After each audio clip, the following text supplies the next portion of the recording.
કે જીવ ગતિ કરે છે. બિલકુલ. આપણે તમે પેલું ફિલ્મ ગુડ બાય જોયું હોય તો મારું બહુ પ્રિય ફિલ્મ છે, જેમાં નીના ગુપ્તા અને અમિતાભ બચ્ચન છે. જી જી જી જી.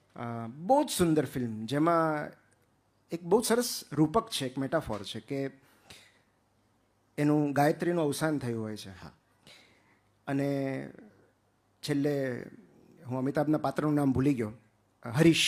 જી. હરીશ એકલો પડી જાય છે, છોકરા આવે છે અને છોકરાને કહે છે કે ગાયत्री ने सिर्फ राइट टर्न ही तो लिया है. અને એ રાइट ટર્ન એટલે શું એવું સમજાવે છે કે એક સીધો રસ્તો હોય છે, એના ઉપર એક સાયકલ સવાર જઈ રહ્યો હોય છે અને અચાનક એક ગલીમાં રાइट ટર્ન લઈ લે છે. હા. અને પછી હરીશ સમજાવે છે કે જો એણે રાइट ટર્ન લીધો ને એટલે આપણને દેખાતો બંધ થઈ ગયો, પણ એની ગતિ તો ચાલુ છે. ક્યા વાત હે, ક્યા વાત. વાહ. તો વહેલો મોડો આપણે બધાએ આ રાइट ટર્ન લેવાનો છે. આપણે આપણા પ્રિયજનોને દેખાતા બંધ થઈ જશું, પણ આપણી ગતિ ચાલુ હશે. અને આ જે જીવની ગતિ છે એ પરલોક છે. બિલકુલ. એટલે પછી શું થવાનું છે એના બીજ આપણે અહીંયા વાવીએ છીએ. હા. તો બેઝિકલી જે પર્પઝની વાત કરી આગળના શ્લોકમાં, જી. એ આ જ બે શ્લોકમાં એમણે એમનો પર્પઝ બહુ સ્પષ્ટ કરી આપ્યો છે કે સદાચાર, મેથ્સની ભાષામાં કહીએ તો સદાચાર ઇઝ ઇક્વલ ટુ પ્રસન્નતા. Now there is a difference between pleasure, happiness and bliss.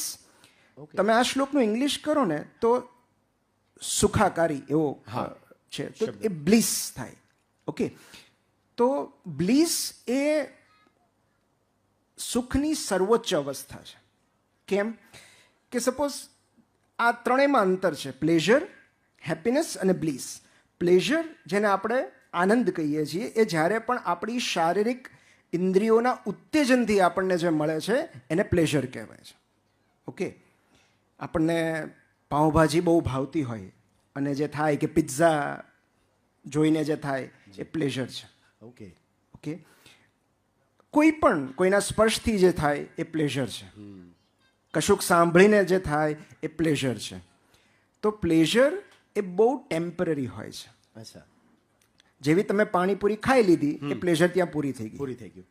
Okay, જેવું તમારા ગમતા પાત્રનો સ્પર્શ અળગો થયો એ પ્લેઝર ત્યાં પૂરી થઈ ગઈ. તો પ્લેઝર એ સૌથી ઉપર છલ્લો આનંદ છે અને સૌથી ક્ષણિક આનંદ છે. એ કશાક પર નિર્ભર હોય છે. જ્યાં સુધી કશુંક થઈ રહ્યું છે ત્યાં સુધી પ્લેઝર છે. જી. મને મેચ જોવી ગમે છે, તો જ્યાં સુધી મેચ ચાલુ છે મને આનંદ આવી રહ્યો છે. જેવો એ સ્ટિમ્યુલસ બંધ થયો મારી પ્લેઝર પૂરી થઈ ગઈ. પછી હું શું કરીશ? ફરી પાછો એને શોધવાનો પ્રયત્ન કરીશ. ગમતું પાત્ર ચાલ્યું ગયું તો હવે ગમતા પાત્ર પાસેથી જે આનંદ મળતો હતો એ આનંદ હું બીજે ક્યાંક શોધીશ.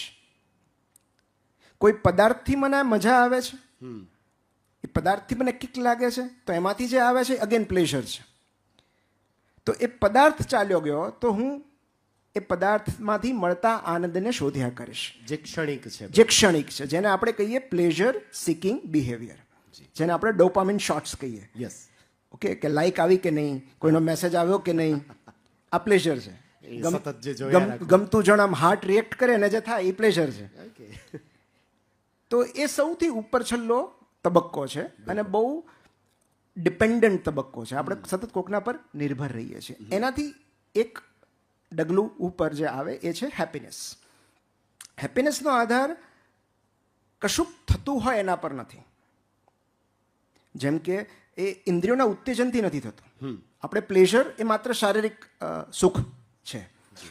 હેપીનેસ એ માનસિક સુખ છે. જેમ કે મને મારી દીકરીને જોઈને જે થાય એ હેપીનેસ છે. મમ્મી પપ્પા સાથે બેઠા હોઈએ અને જે સમય પસાર થાય એ હેપીનેસ છે. તમે 1 વર્ષ મહેનત કરી હોય અને પછી રિઝલ્ટમાં જે પરિણામ આવે સરસ મજાનું, એ હેપીનેસ છે. તો એ સંતોષ છે કે મારી પાસે કેટલું બધું છે, મને કેટલું બધું મળ્યું છે, એમાં કોઈ ઇન્દ્રિયના ઉત્તેજનની જરૂર નથી હોતી. તો happiness is equal two satisfaction. એનો સાદો અર્થ એ છે કે તમને કેટલો સંતોષ છે તમારા જીવન સાથે, તમારી આસપાસના લોકો સાથે, તમારા વાતાવરણ સાથે. તો એ તમારે શારીરિક કરતાં થોડા સૂક્ષ્મ આધારની જરૂર પડે છે. કે એટલું સરસ ઘર છે, બહુ સરસ, માથે છત છે, હેપીનેસ છે, ટેબલ પર અનાજ છે, સુખ છે. બધા સુરક્ષિત છે, બધા સ્વસ્થ છે. બ્લીસ એનાથી ઉપરનો તબક્કો છે, જેને આપણે પ્રસન્નતા કહીએ છીએ.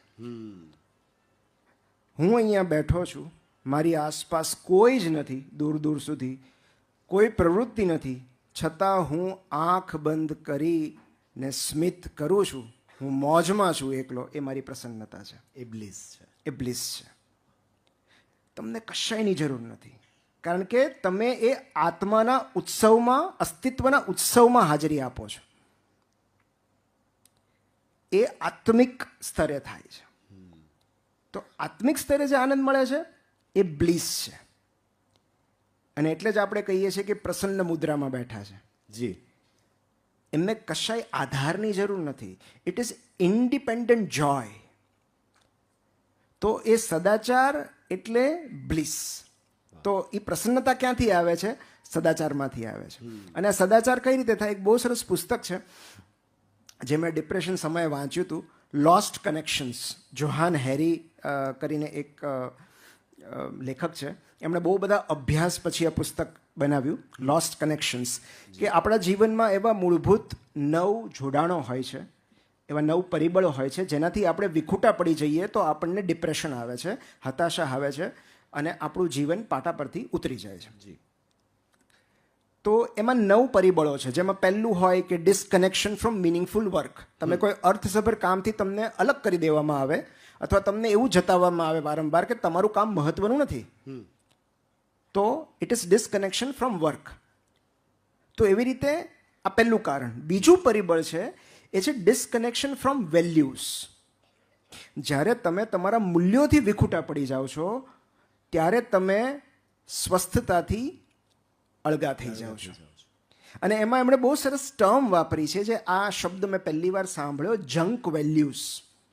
જેવી રીતે જંક ફૂડ હોય કે તમારું પેટ ભરાય પણ તમને પોષણ ન મળે, એમાં નરિશમેન્ટ કશું ન હોય, so it is all calorie.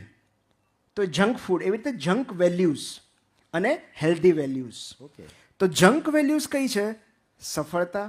જ્યારે તમે સફળતાને ચેઝ કરો છો, ફેમ, ખ્યાતિને ચેઝ કરો છો, લોકપ્રિયતાને ચેઝ કરો છો, કોઈ સંપત્તિને ચેઝ કરો છો, કશુંક એવું ચેઝ કરો છો જે તમને એમ થાય કે મારે કોમ્પિટિશનમાં બધાથી આગળ નીકળી જવું છે, મારી પાસે આટલું હોવું જોઈએ.